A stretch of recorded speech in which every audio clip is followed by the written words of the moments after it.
So sometimes we're going to end up with what I'm going to call missing terms, and we're going to have to put those, or like kind of like use placeholders for our missing terms in both our dividend or in our divisor. So in this first one, we have x to the third minus 1 dividing it by x minus 1. So x to the third, we want to include all the spaces below that, all the degrees below that. So we're going to have x to the third, and we're going to say plus 0x squared, kind of like it gives in the directions there, plus 0x minus 1. Those placeholders are important for us to use. And we're dividing it by the divisor x minus 1. So we're going to go through this process and see what we end up with. So we're going to say x times what gives us that x to the third. We're going to say x squared. And again, make sure you're keeping it in that line up with the other x squareds. So we're going to take this whole thing, multiply by x squared. X times x squared is x to the third. Negative 1 times x squared is negative x squared.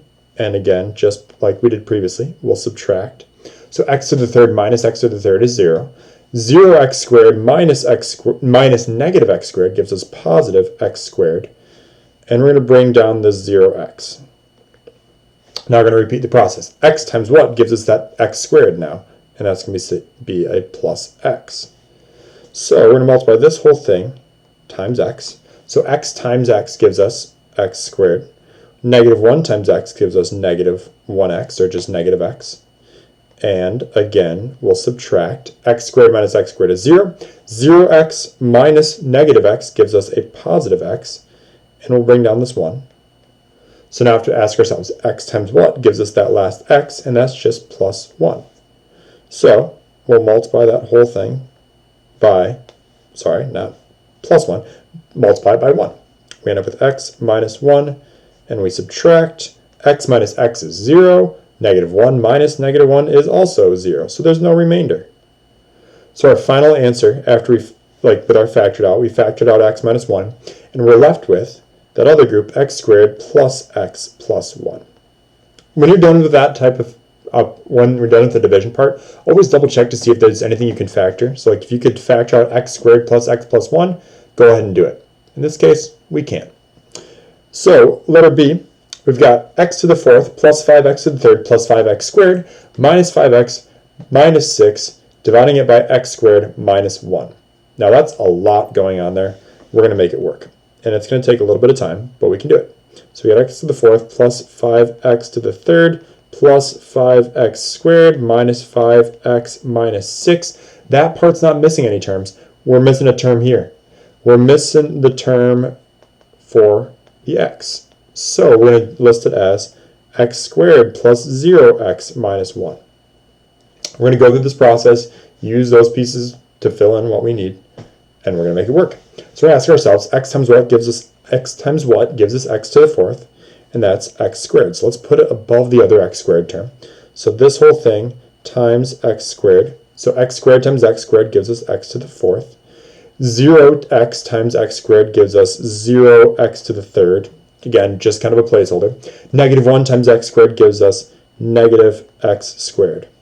And we're going to subtract these two. So x to the fourth minus x to the fourth is 0. 5x to the third minus 0x to the third is still 5x to the third. And then 5x squared minus negative x squared gives us plus 6x squared. Let's bring down this negative 5x. Repeating this process. X times what, or x squared times what gives us 5x to the third? That's 5x. So we're going to multiply this whole thing by 5x. So x squared times 5x is 5x to the third. 0x times 5x is still 0x squared. Then negative 1 times 5x gives us negative 5x. So we'll subtract these two, and we end up with, let's see, 5x to the third minus 5x to the third is 0. 6x squared minus 0x squared is 6x squared. Negative 5x minus negative 5x is 0x. I'm going to put that there because we're going to need that placeholder. And then we're going to bring down this negative 6. Last one, we have x squared times what gives us 6x squared? That's 6x. Or sorry, just 6. My goodness, sorry. X squared times 6 gives us that 6x squared. So we're going to multiply this whole thing by 6. X squared times 6 gives us 6x squared. 0x times 6 gives us 0x. Negative 1 times 6 gives us negative 6. and we subtract these two, and we end up with, well, 6x squared minus 6x squared is 0. 0x squared minus, 0x minus 0x is 0. Negative 6 minus negative 6 is also 0. Good. We get a remainder of 0. So that means after we factored out, if we were to use this as a factoring out of x squared minus 1, we'd be left with x squared plus 5x plus 6. Now, as I alluded to in the previous problem, we might be able to factor some more. In fact, both of these can be factored. X squared minus 1, that's a difference of 2 squares, so we can break that down to x plus 1 times x minus 1. X squared plus 5x plus 6, we could break that down to x plus 3 times x plus 2. This division helps us break it down into smaller and smaller portions so we can get more manageable pieces to do our division, or to do our factoring.